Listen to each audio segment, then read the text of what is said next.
भवाय चन्द्रचूडाय निर्गुणाय गुणात्मने कालकालाय रुद्राय नीलग्रीवाय मङ्गलम्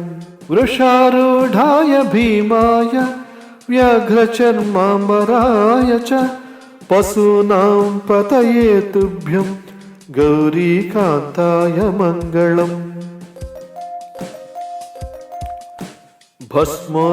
भस्मोद्धूलितदेहाय व्याळयज्ञोपवीतिने रुद्राक्षमालाभूषाय व्योमकेशाय मङ्गलम् सूर्यचन्द्राग्निनेत्राय नमः कैलासवासिने सच्चिदानन्दरूपाय प्रमथेशाय मङ्गलम्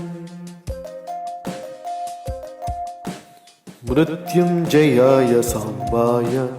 सृष्टिस्थित्यन्तकारिणे त्रयम्बकाय शान्ताय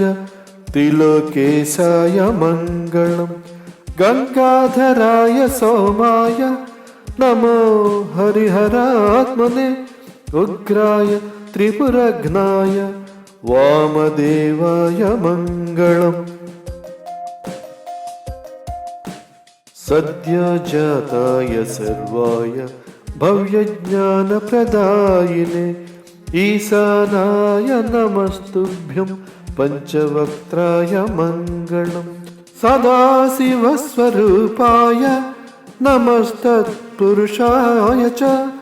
अघोराय च घोराय महादेवाय मङ्गलम् महादेवस्य देवस्य यः पठेन्मङ्गलाष्टकं सर्वार्थसिद्धिमाप्नोति स सायुज्यं ततः परम्।